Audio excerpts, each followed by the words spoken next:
And so whenever you change, I just want to say this, that whenever you change jobs, whenever you are going after a new project you've never done, whether perhaps some of you are thinking about starting your own business, whatever is the next new project that you will be doing, expect these feelings.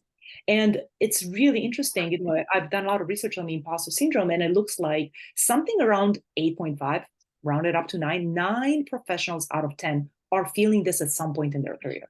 Makes me question about the other one who never feels this. But the idea is that fear is normal.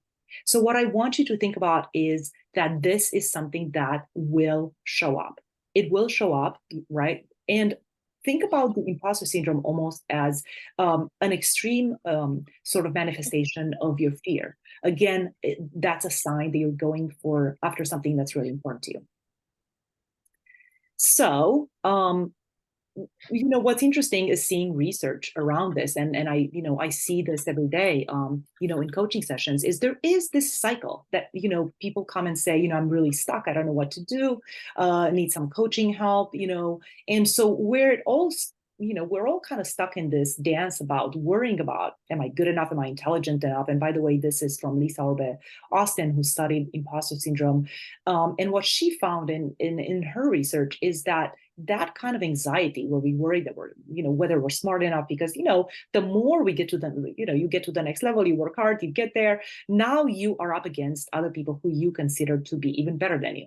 So it's almost like a moving target that you just never get to feeling comfortable and confident naturally, right? We worry about our intelligence, our capabilities.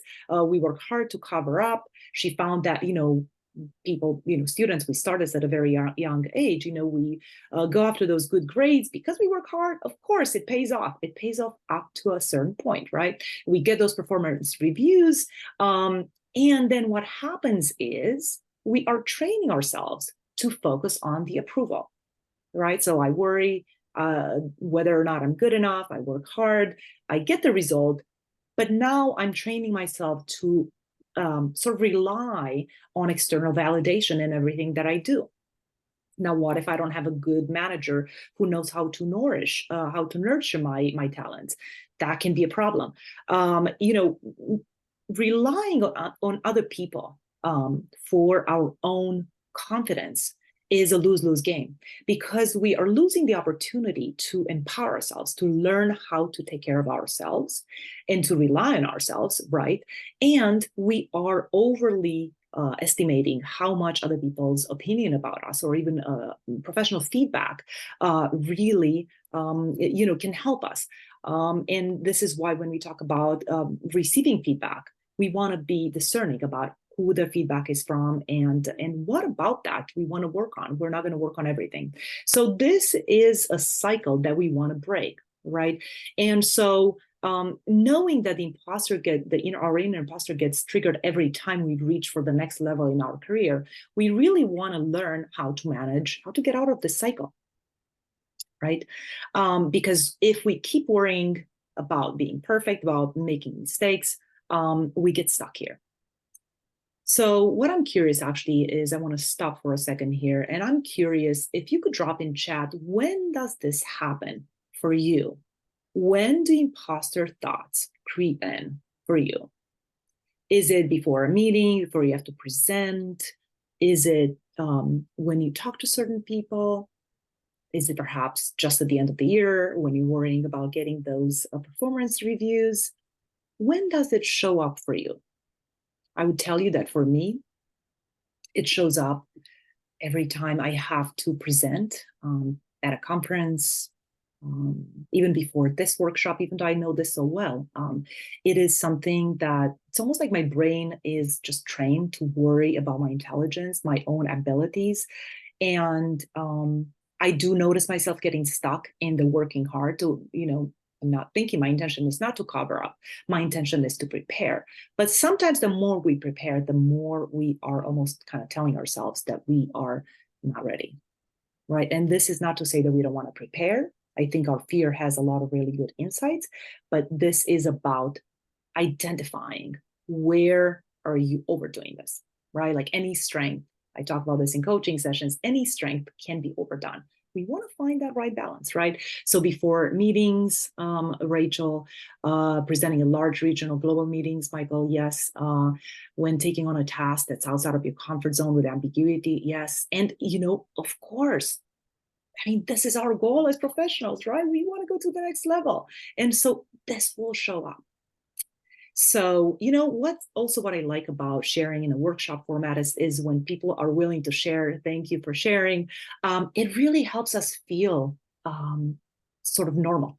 It helps normalize the fact that other people are afraid, because so many people are telling me in coaching sessions that, oh, these people seem to really have it. What's wrong with me? Why am I so worried? And I just want to tell you that it is absolutely normal.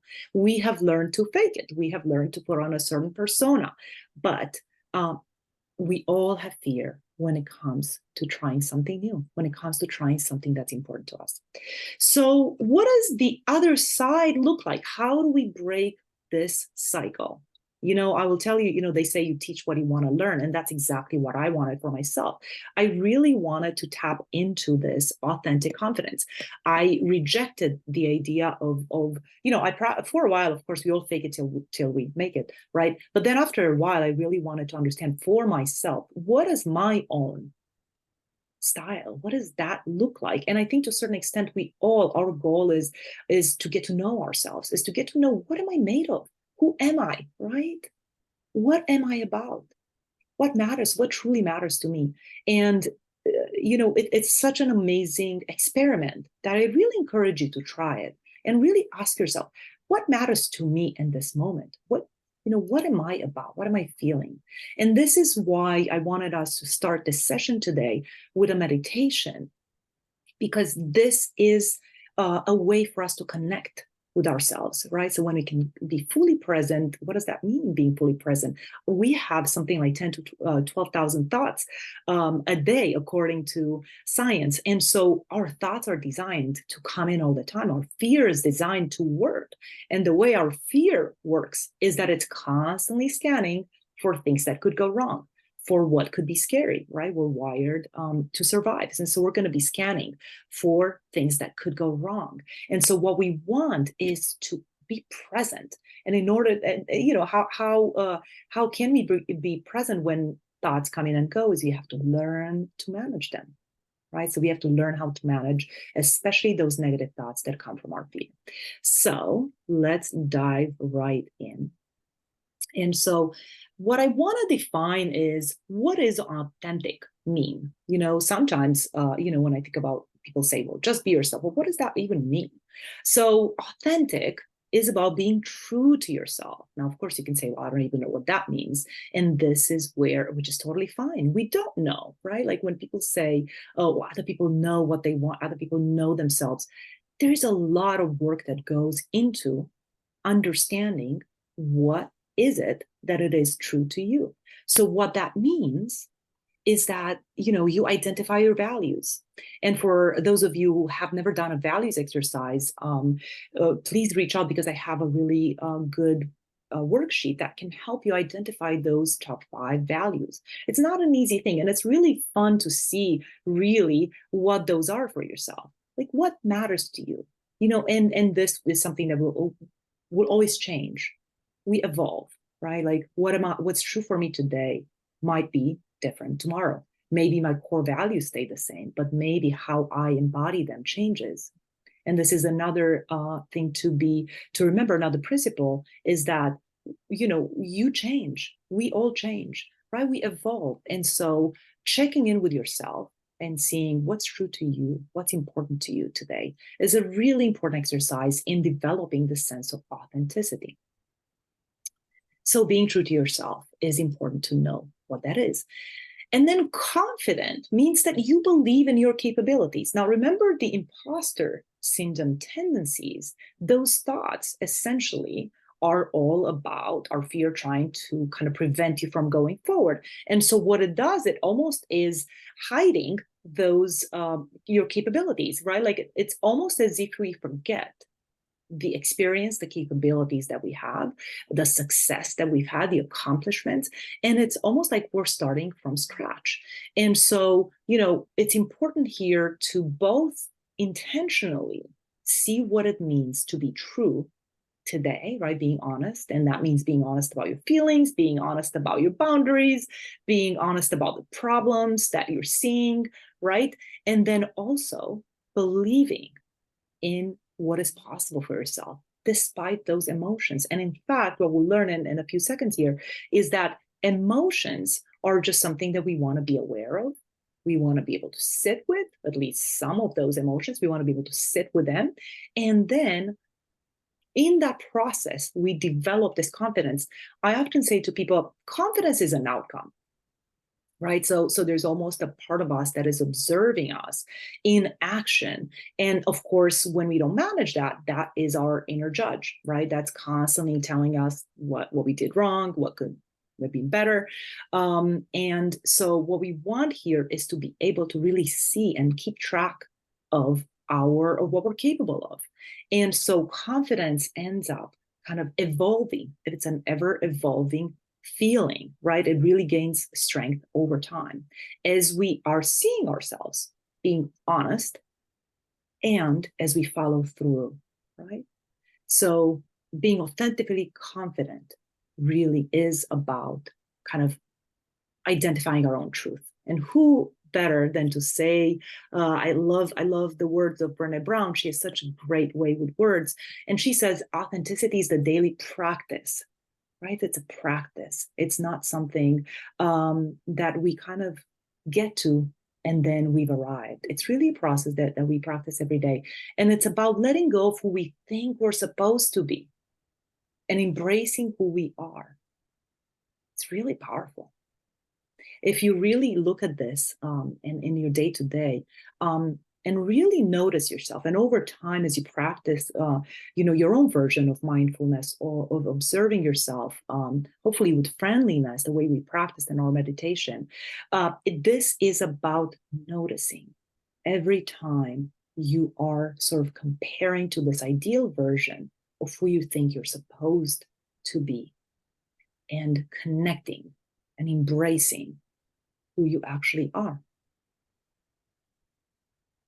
So I want to share with you how do we really recognize when the imposter syndrome is coming in? Because remember, the imposter syndrome is really this gap between how we see ourselves and who we think we are supposed to be in order to succeed, right? And lead. So there's this gap that the imposter syndrome is creating, and it can be quite large, where we kind of think like, not good enough because I have this impossibly perfect vision of who I'm supposed to be. Therefore, I'm not ready. Therefore, I'm not good enough. I never will be good enough, etc. And so we want to be able to recognize when we are acting, when we are embodying the energy of the inner imposter.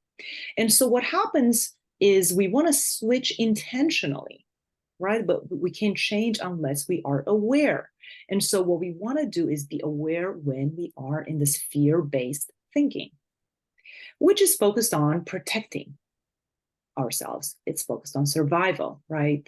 And this is really when we are in this fear-based thinking, which is when the imposter thoughts come in, we're motivated by stress. And I hear people saying coaching sessions, I wait till the last minute and then I get started. And of course, we want to unpack that. And part of it is that I find that project so difficult and so overwhelming that my coping mechanism is avoidance, right? One of our kind of reactions, our fear has developed a few coping mechanisms, and avoidance is one of them, right? We have the fight, flight, and freeze instinct. And so we want to avoid things that are hard. So when we are stuck in this kind of fear-based thinking, we are motivated by stress. So sometimes we're just waiting till the last minute because we know that adrenaline, maybe the guilt, the shame is going to put us into action. And that's not a good way to be, right? It doesn't feel good. It doesn't feel grounded. And it is not allowing you to really tap into your actual abilities to thrive. It's not allowing you to be super strategic or creative when you are just kind of rushing and you get into that tunnel thinking. That is the opposite of wide thinking. And so we want to be able to tap into this, switch from the fear mode once we can see that we're in it, and switch into the sage mode. the sage mindset, which is focused on thriving, on growing, right? It's motivated by curiosity, by empathy. It's motivated by our passion and purpose. And we'll actually get to that in a second also, because it's really important, right? As we think about being authentic, we want to really connect with what does that mean for us? What's motivating to me, right? What is my passion? Why am I doing this? And, I would just share with you that as I was preparing for this workshop and just in general, when I prepare for conferences, I do intentionally connect with what is important to me, with my purpose. And my purpose for me has been for many years, since I switched from corporate into coaching, has been helping people overcome our inner saboteurs and be happier at work. Really, that has been the thing that has been motivating me, because I was not super happy before in my previous role, even though I found it very interesting. But I just wasn't connecting from the heart. And so that has been my own purpose and my own passion. And I think what happens, I've seen this in real time over and over and over, hundreds of people I've been coaching, how when we connect to our passion and our purpose, not an easy thing to do, but certainly when we're switching to the sage-based mindset, we are much more likely to be able to tap into that and kind of open up, right? Like as we're relaxing, we are more able to be creative and really kind of open up to that kind of wide, open thinking. So I'm curious, how many of you are resonating with this concept of switching from fear into sage? Just give me maybe a yes in chat if this is resonating with you. And if you have a burning question right now, please do ask. Feel free to unmute yourself if you have a question at this moment. I'm so glad to see that this is resonating, that this is making sense to you. So, when we go from this kind of fear-based thinking, which is, again, we're a species, we've just developed to be able to survive, right? So we have this narrow tunnel vision. When we're afraid, we just can see this one thing, and really our natural blind spots are getting even bigger, right? And so that is why we're self-sabotaging at this point, because we're really just solving for survival. So when we switch into the sage-based mode, we're more able to tap into kind of this acceptance of the reality just as it is. There is so much, the fear tends to kind of have this, if it's not about avoidance, it's about fighting. Why are things this way? I wish I didn't feel this. Why am I afraid? Why am I anxious? What's wrong with me? I've done this a million times. That is our fear, right? That is creating the self-judgment. And so that kind of negative thinking is certainly not going to be able to allow us to open up, right, our thinking and be able to really observe and accept the reality just as it is. I mean, just think about that for a second. It's profound to just stop and observe and just accept the reality. And we're not saying you pass it, quite the opposite. We are saying take in the data, read the room, read the reality. What is happening? Sometimes I say to people, if there was a friend, someone who knows you really well in the situation, what would they say? Or what would you say to someone who is experiencing this? Sometimes when we step into the role of the observer, we're more likely to see the reality.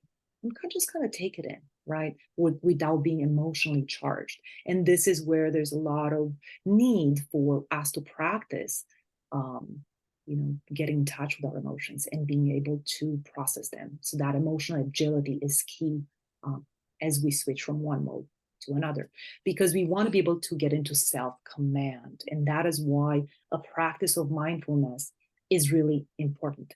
So we can develop the muscle throughout the day. Oh, could you increase your volume? I'm so sorry. I'm not able to do that. I don't know how to do that on my computer. Maybe just try to just turn up your volume. I'm so sorry about that. Hopefully it works.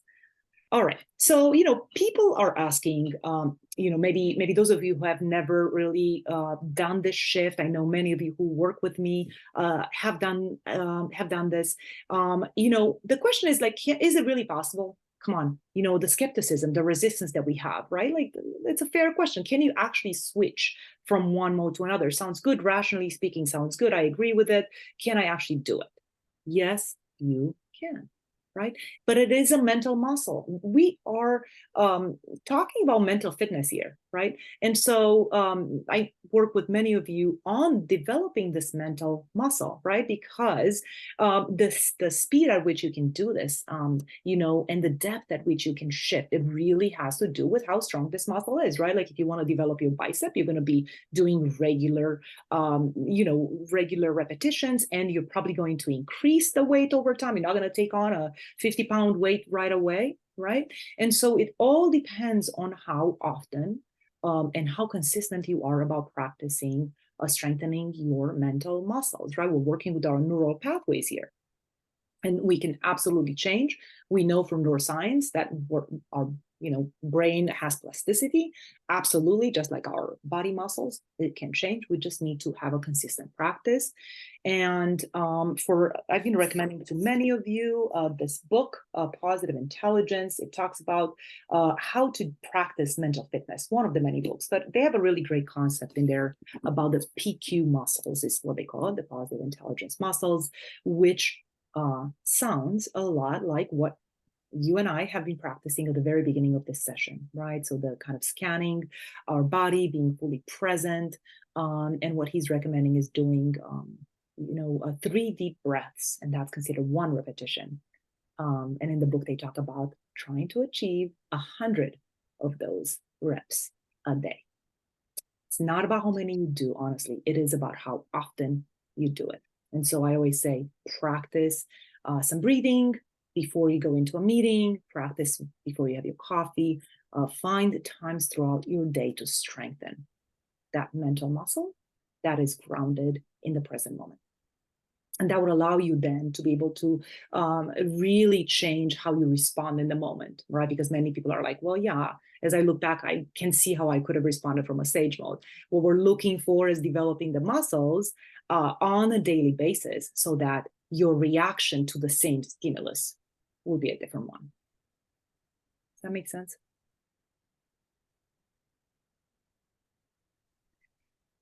So, that takes us into, when we make a mistake, right? Which perspective is true? And the answer is the one that you believe, the one that you are willing to believe. And if you're looking at it, oh my gosh, this is really bad. I screwed up. I can't believe I said that in that meeting. I can't believe my team didn't deliver. I can't believe my team, presented this and there was a mistake in it. Can we look at this as an opportunity? And again, this is something that we tap into consciously and really be willing to believe that every experience represents an opportunity, right? And this will be one of the steps in the 3-step process that I'm about to show you, because what we're looking at here is recognizing the fear-based thinking. We want to be able to intercept it and shift into this sage-based mindset. So what I want you to take away from this presentation, conversation so far is, fear is normal. Whenever you are reaching for the next level, whatever that means for you, right? Whenever you push yourself, good for you for going to the next level, for stepping out of the comfort zone. Awesome. That's what we want to do. That's how we grow. But know that what comes with that is fear of the unknown.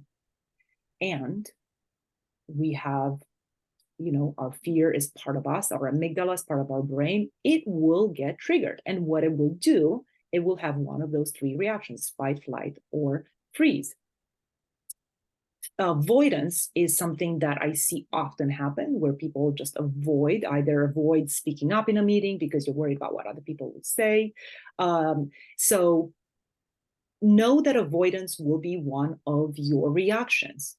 And what I want you to do whenever that happens, and you will recognize that throughout the day, right? I recommend to some people at the beginning of our work together to keep a fear journal. See it, recognize it. It takes time for us to get to really be aware of it, because we're so just completely enwrapped in it. And the goal here is to shift into the sage-based mindset, which is available to you. And it's available to you when you are calm and grounded. So anything you can do to get in that space, you will be much more likely to switch. The more often you switch, the more you are practicing this mental fitness. That will strengthen your sage muscles. Okay? So far, so good. I know we're moving a little bit fast here. And I want to hear from you if there are any questions at this point. And then what we'll do next is I will share with you the exact process of how to do this, right? Because now we're recognizing, we're learning that fear is present. There is an ability. The name of the book is Positive Intelligence. And it's by Shirzad Chamine.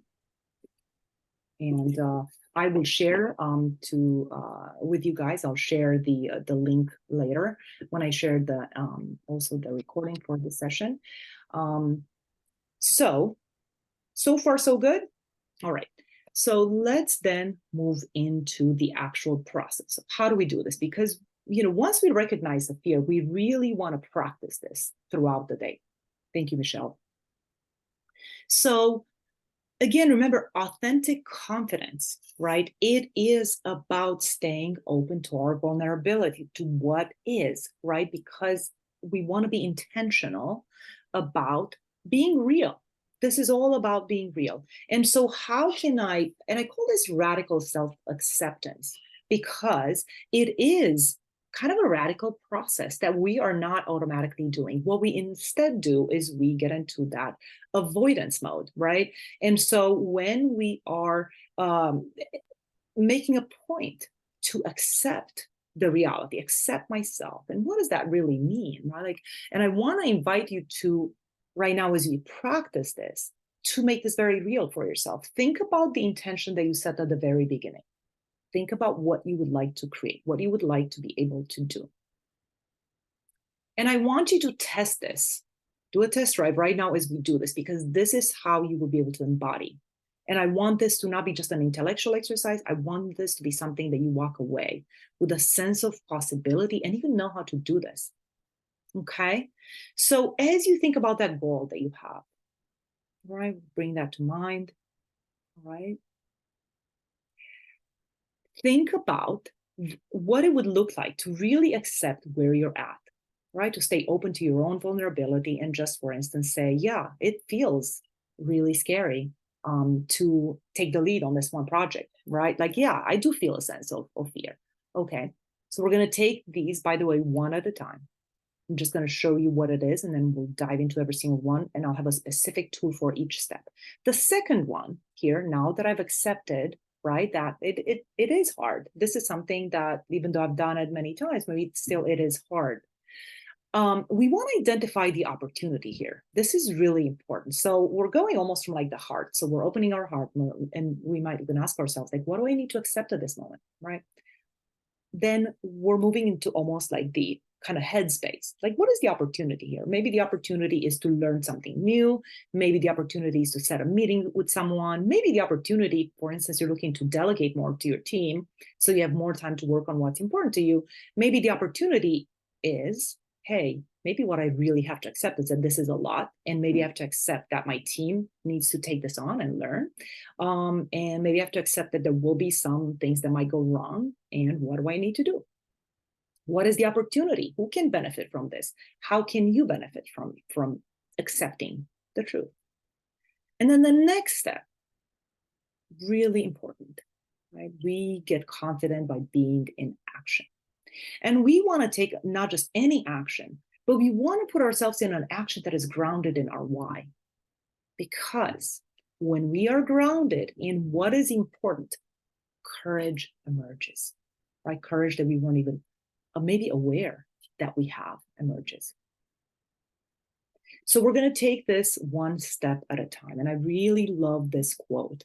Radical acceptance is the willingness to experience ourselves and our life just as it is. This is Tara Brach from her book, Radical Acceptance. Fantastic book. I encourage you to read it if you're interested to learn more about this process. And, honestly, talk about liberation and freedom. I mean, that's what we all want. We want to feel more free, right? And, truth will set you free. Being accepting the reality and accepting the point in the journey that you're in right now is key. Accepting that perhaps the world is a tough place right now is key. We're not saying being passive, but the more we are able to take in the reality for just what it is, the more we are able to be ultimately able to follow through on what's important to us, right? We're not staying in resistance. We're moving right through it and accept so we can do something about it. So, sticking with the slide for a second here. So how do we do this? So I will share with you one tool for each of these steps. There are more, but I chose one for this workshop today. So how do we practice radical self-acceptance? So Tara Brach, in her book, Radical Acceptance, has this amazing tool, this simple question. And the question is, can I be with this feeling? So remember, once we recognize that we're in fear mode, the idea here is to be able to be aware of it, accept it. It happens, right? I'm reaching for something that I haven't done before. I'm trying to do something that's maybe risky. Can I sit? Can I be with this feeling? Sometimes people say in coaching sessions, I can't. And so then we say, well, what about that feeling can you sit with? Maybe just sit with a part of it, maybe just a part of that fear. Can I be with this feeling? And this is where you maybe do those PQ reps. This is when you take those 3 clearing deep breaths. It's so important because we have to get in our body, right? Like we have a nervous system that gets in critical mode whenever we're afraid. And what we want to do is we want to get it back into neutral. And so the way that we do that is we sit with it for a minute, a few seconds. And even by taking those few breaths and really acknowledging the feeling of fear, for instance, or anxiety or disappointment with ourselves, even whatever that is, can I be with this feeling?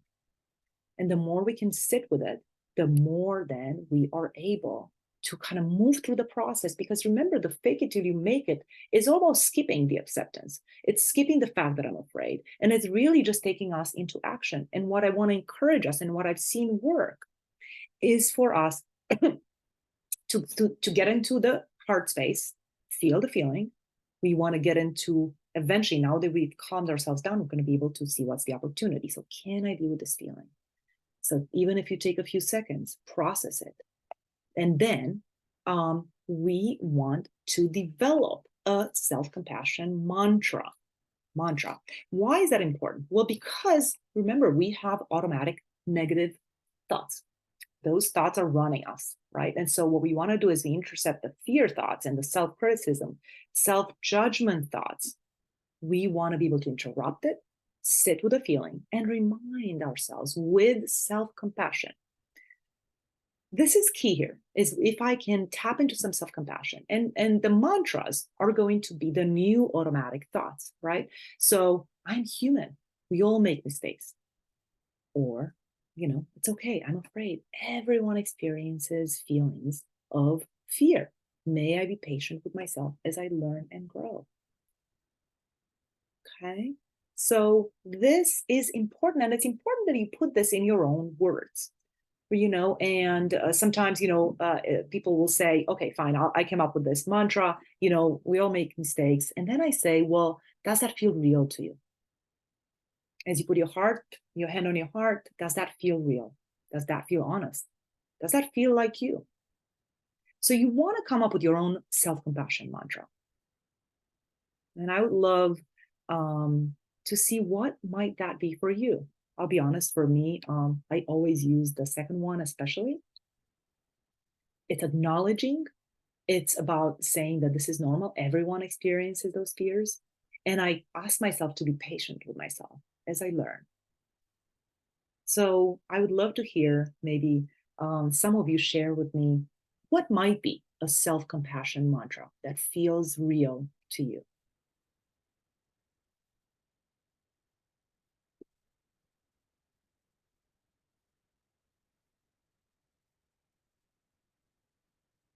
maybe the question to ask yourself is, what do I need to accept about this feeling?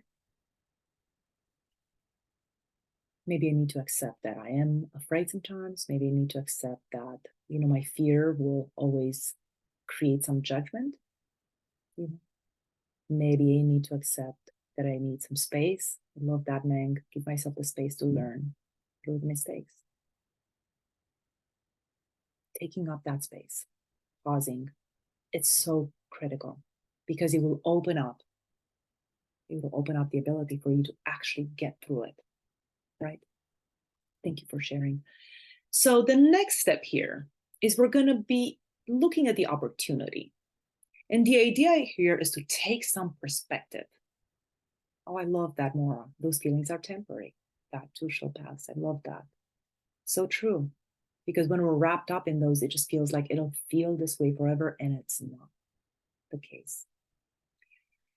So taking perspective will really now allow us to see the gift, see the opportunity here, right? So how do we do that?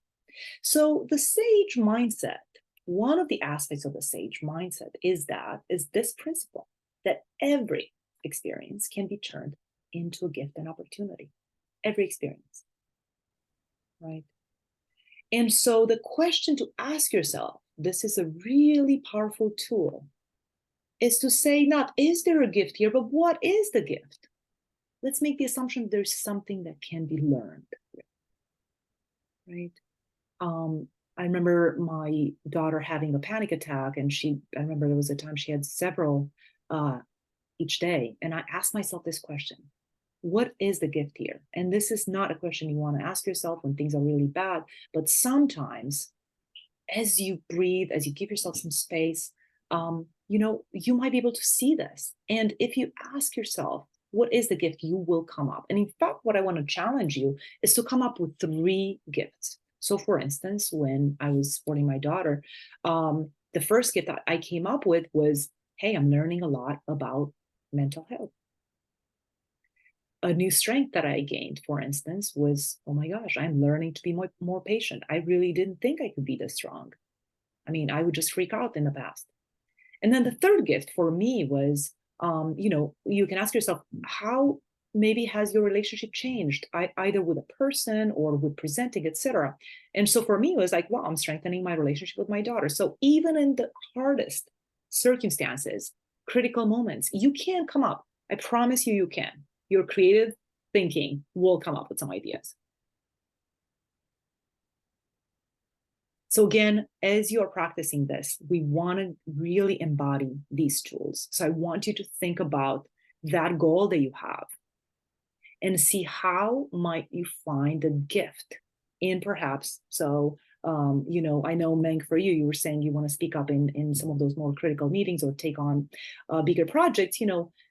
Think about what is it that you can learn, right? So the more we can kind of really put ourselves into this self-mastery, we make that the goal, right? Not will people like my presentation, not will people really align with what I'm saying, will people buy into my ideas. This, in fact, is helping you detach. We talk about one of the tools also is detached involvement. How do I do that? This is one of the ways that I'm able to detach and not be so clingy to these people must like me, these people must agree with me, these people must go with what I'm recommending. If I want to influence my stakeholders, they have to agree with me. And if they push back, oh my gosh, it means that I'm not good enough as a leader. No, it just means that resistance happens, not just from myself to new ideas, but from other people. Resistance is something to expect. The unknown is creating resistance. Risky things create resistance. And so think about what can you learn? And if the learning is, hey, I am just learning to practice speaking up. And I learn as the more I practice, the more I learn. So this is a really important and powerful tool to use. And then as we go to the third step here, which is taking action grounded in your why. Okay, so what does that mean? So the question to ask yourself here is, what is a brave step that you can take to make progress on what matters most? So now that we're switching into, so we soothe our fear, right? Like our fear, we acknowledge it, we sit with it. We are then looking at, hey, what might be an opportunity here? Now we are getting into action, right? So moving from sort of the emotional aspect to kind of the thinking aspect, and now we are looking at the action. What is a brave step that I can take? Something that is doable. So it's important to focus on progress, right? So kind of make some progress towards your goal and define your goal in a smart way. So make them specific, make them measurable, make them achievable, make them relevant to you. And this is where your why comes in, and make them time bound.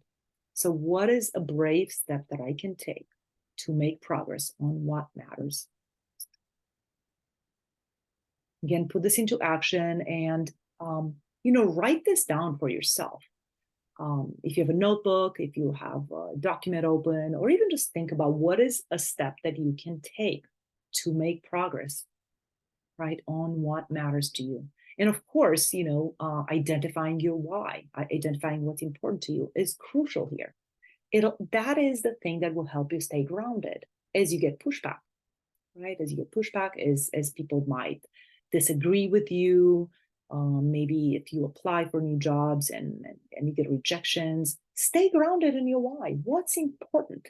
And this is where creativity and honesty both come in, right? We want to be really honest.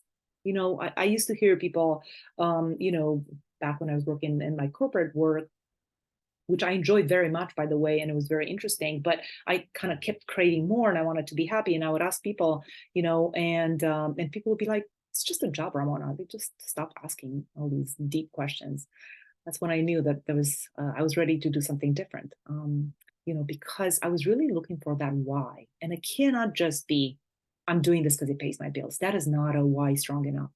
Maybe it is about supporting your children, or maybe it is supporting your family. That's important. But being really clear about what that is, and your why needs to be inspiring. Right? So I want to stop and ask.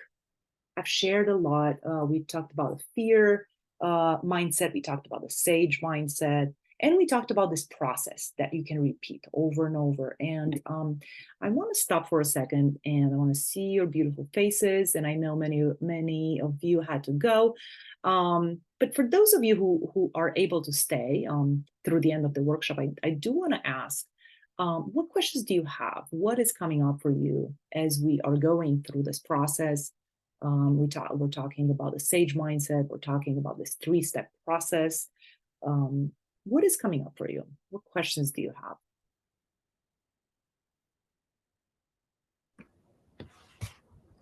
I think one of the things that, hi everyone, I'm Meng. I think one of the things that came up for me was, the 3-step process totally makes sense, very, very logical. But I think in the moment when you have a situation come up, it's very difficult to maybe think clearly, or you're in the midst of it. So I think I'm curious to understand, do you see folks over time, they just become better and it becomes a natural habit that they can do? Or is it more of, after, let's say, an incident, after when you're reflecting, you would implement the process? Mm-hmm. Yeah, it's so interesting because some people say, hey, like, what does the next level look like? And I would say what happens is you're able to recover a lot faster over time. So as you practice the process of kind of self-acceptance and really looking at, hey, what is the opportunity? What's really happening here? What's possible? And you get into your action and you constantly push yourself. What happens is your ability to recover gets a lot faster. So there's kind of a shorter lag between you calming down. I mean, you use this in your personal life. First example that comes to mind for me was arguing with my husband at the beginning of our relationship. And it would take me like a day to recover. And so what I found over time, and it is that I don't need a day. Sometimes it takes you like a week to recover, or longer. Sometimes we remember, criticism or pushback that we got in meetings like months and months or years later. Our fear tends to latch on to that thing. right? And say, hey, this is why you shouldn't be going forward, because we don't want to experience that again. We can't deal with that, right? And so the benefit is that you will notice with really months and years of practice, but really you can see this in pretty much after, I would say, I think research is showing that within something like 21 days, our brain, a new neural pathway gets created. So what you will be able to see is how your recovery time gets shorter, and also you will experience that level of fear a lot less often. So it's almost like the wave, kind of like a hurricane level, gets down quite a few points. And so some are not even registering anymore that used to totally trigger you. And then kind of really high level things that would trigger you, critical things, would just end up becoming, you will recover a lot faster. Right. So it's not like we're going to be completely fearless and robots. We're not. We just are learning a process to manage our fear and manage our emotions. Does that make sense? Yeah, definitely. Thank you for that question, Meg. Good to see you. I have a question. Yes. One thing that resonates. So the part about approval from others, I feel like I've been on a lifelong journey to to undo or unwind the programming of like get good grades, get good performance reviews, and kind of it's almost like every time you get a good praise, it's like a little hit, like a drug, and then you need it more. So I've been like working. So that really resonated with me. I guess my question is, in this fast-paced world, how long does it take? It feels like this is like a lifelong, like I'm never really gonna stop trying to do this work. And so I just wanted to get some perspective on that, and like how you feel progress. Yeah, absolutely. And I know we talked about this in our coaching session. Progress is one of those things, and especially as we get good at this, you kind of begin to wonder, like, what does progress look like? And ultimately, we do want to feel a sense of progress. And I would say, as at the beginning, the lower hanging fruit, right, is kind of like really get less triggered, and be able to recover faster. You'll be able to see, and Emily, you and I have worked on this, and maybe many of you who I've been working with, you can already register that. Like, you can register that kind of pretty quickly. I would say within 3 months for sure, you see results, especially by practicing this. But after a while, it just, I would say, deeper things come up. And this is why it's so awesome to be able to also work with a therapist, as you maybe read and learn these things, or work with me as a coach or your own coach. We begin to uncover older things, and maybe things that are part of our identity that have been part of us for a long time, that we maybe are not even aware or never even examined. So I would say, as you are working on this, there might be even bigger stuff coming up. Like, we're working through like the kind of initial level of resistance, but then there's deeper stuff, which is really our identity, which is constructed around a certain idea. Like, I know for me, for a long time, I was like, well, I'm just not that smart, or whatever. Like, and people outside will be like, are you kidding? Look at this, this, and this, and this. Like, you have a million reasons to, like, you totally, whatever, right? People from the outside will be able to say that, but it takes a while for us to internalize. And because we've been practicing a certain identity, right, that we've been really kind of identifying with this image, I would say, as you work through stuff deeper and deeper, and maybe older, like long established ideas that you have about yourself begin to be challenged. And sometimes those are really hard to challenge, but we do want to, this is why I find this process so awesome, because it's like, yeah, may I accept that I have some resistance about this idea? Like, oh, there's an opportunity for me to work on this one other thing I didn't even think about. May I take some action? So for me, it is, when I present or putting myself out there with like my business development, may I take some brave action? May I put myself out there, right? Grounded in my why, not for the wrong reasons. The right reasons is what will give us this sense of confidence, right? That's when we become brave and really courageous, right? Because it's for the right reasons. It matters, right? It truly matters. So, does that make sense, Emily? Thank you. Awesome. You're welcome. So great to see you all outside of our one-on-ones. I love this kind of format. So I will share my screen. I only have a few more slides with you, but I want to go over And so, and if you have any other questions, just email me afterwards. You have my email. So I really also love this quote. There will always be someone who cannot see your worth. Don't let it be you. I love this. It's a process. It's a process, right? It's an ever evolving awareness and trust that we have in ourselves. I remember a client said once, I just feel like I don't have my own back. That really resonated with me. That's so true. I feel that. It's like I don't have my own back because we are learning to just motivate ourselves through criticizing ourselves. And having my own back is honestly the opposite of that, is be your own cheerleader, your own supporter. Maybe you didn't learn that in your childhood. Maybe your parents weren't equipped. I mean, none of our parents, maybe some of you lucky ones, but our parents were just not equipped to know how to really point out in a real way our worth. I mean, I know my mom would just be like, just do it. Don't worry about these things. Just like go and do it. You can do it. I'll be like, okay, all right. So we're skipping the internalization, the processing of the emotion, right? And that is why I think it's so important for us to really stop and really. And I was like, how can I make people? How can I help people remember this? And I was like, bro, how do you row your boat? I really love the metaphor of what you can control is just your own boat, right? When we have storms coming, the world is crazy, companies are laying off people. Who knows what's happening in our personal life, a million things. I know for parenting, it's a whole new level, right? So when it comes to how do we really manage, the only thing that we can manage is our own boat, right? Like becoming really skilled, because that is the only thing you can control. So I thought that could be a good acronym for this system. So it's about radical self-acceptance. Like we're not holding back, okay? And that is the next step is identifying the opportunity. What is it that this is a gift for? If this was an opportunity, let's work with that assumption. Every experience is an opportunity. That's the essence of the sage mindset. Now, what is one action I can take that is grounded in my why, which means I remind myself that is the intention. This is why I am doing this. This is why, I'm taking this step. Right? I'm not doing it because other people are telling me or because this is what it looks good. It's because that's what's important to me. And I'm going to do it because of that. Right? And it's about taking one step. So that is the process that I want you to walk away with today. Okay.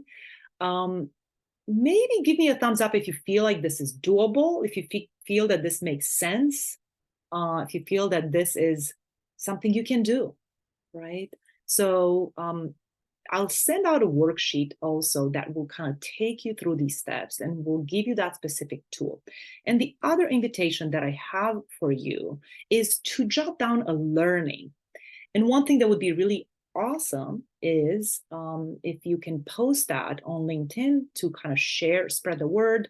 I will be sending out a worksheet that has all the steps, and whoever is interested in getting that, I will be sharing. So if you share it on LinkedIn, you're helping me spread the message.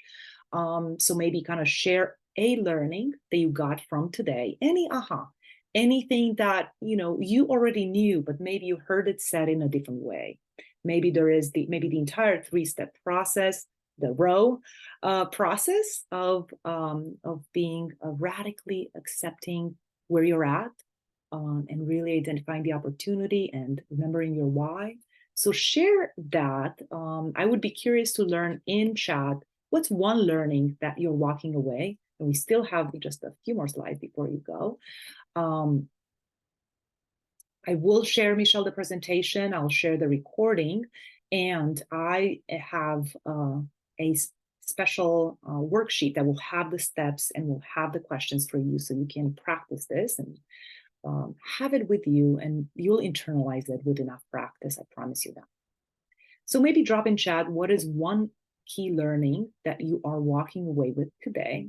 And those of you who coach with me know that these are the 2 questions we will always end our coaching sessions. And we want to take this into action, right? We want to do something about this. So I want you to think about what is an action that you are committing to from this conversation. really plant the seed. Plant the seed. This is the time. Right? We want to be brave. There might be some excitement that you feel, maybe a new sense of possibility that allows you to commit to something um, that feels difficult. So I also want to extend the invitation for you, especially because you're the first ones to hear about this. And I sent a newsletter sharing, we're going to be continuing these learnings into a program for those of you who are interested. This is a program, we're going to be doing this together. There will be about 10-ish or so people. So it's a small program where I'm able to support you. So this is, if you are interested, please reach out. So we're looking at actually breaking down the process that we talked about today into learning some very specific tools. I shared with you for each of the steps one tool today. There are a few more that really helps us, for instance, when it comes to be able to identify the opportunity.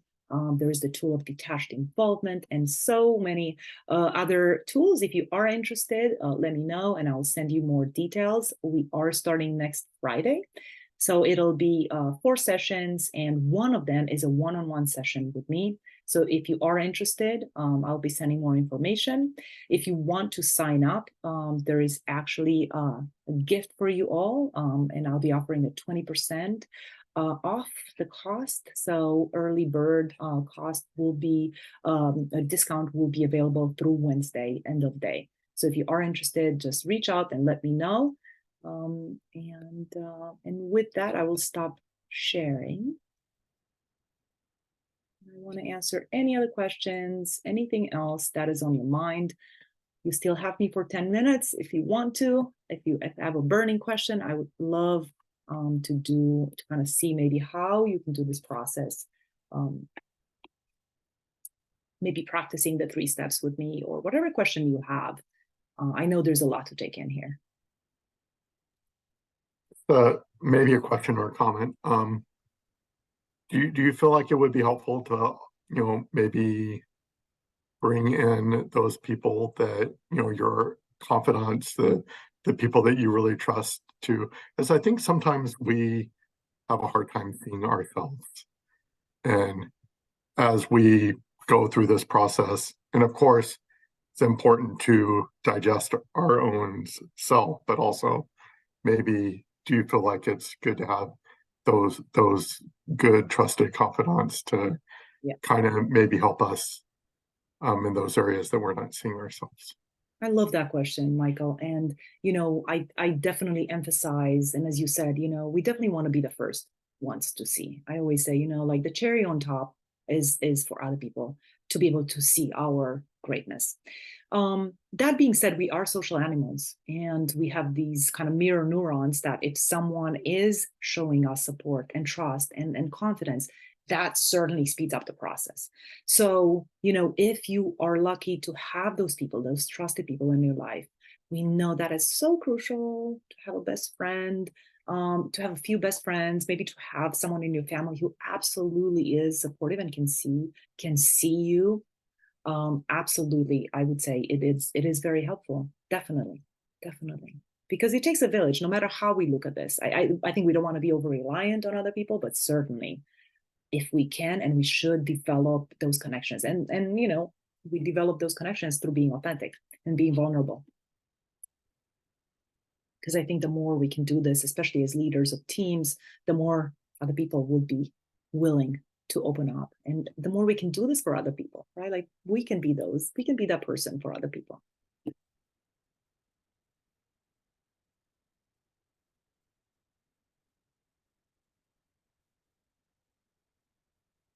Any other questions? I love that we are finishing ahead of time. I was really making a point to not go too fast, but I knew a lot of people had to leave at the top of the hour. And so I was really, I skipped a few things just so that we can fit in and be able to share and answer any questions and anything that feels difficult as you are thinking about this process. For those of you who are still on the call, I'm here. If you want to stay with me, Erica, Lilia, Michelle, Francie, Jolie, Shah, anyone who has a question, I'll be more than happy to answer. Thank you again. Yeah, this is good. I can certainly practice. That's what I need, action. Yeah, absolutely. Mm. Absolutely. I'm glad this is useful, and I'll share out the worksheet with all the steps so you guys can practice it. All right. Thank you. You're welcome. Bye, Jolie. Bye. Bye, Ramona. Hi, Ramona. Thank you so much for the session. Oh, you're very welcome. Good to see you, Shah. Yeah, we haven't connected for a while. So actually, after our like a few sessions earlier this year, my confidence level got boosted a lot, a lot from the tips you told me. It's like related, but not exactly the same from what you just shared. But I got a lot of improvement on this part. I really want to want to thank you for this, though we haven't connected for a while. Yeah. Oh, it's so good to see you. I'm so glad you were able to make it. And yeah, I know this stuff works, right? Because you just develop these muscles. They're just skills. And, we just kind of are trained to think that, maybe some people are more confident. They're born confident. No, maybe there's some truth to that. Yes. But there's so much of this that is just pure skills that we just practice. Yeah. I found the thing you told me earlier this year, the thing matter to me the most is that you asked me to list my strengths, top strengths, top like growth areas. And usually I look at the second part, see, oh, what I need to improve, what I need to improve.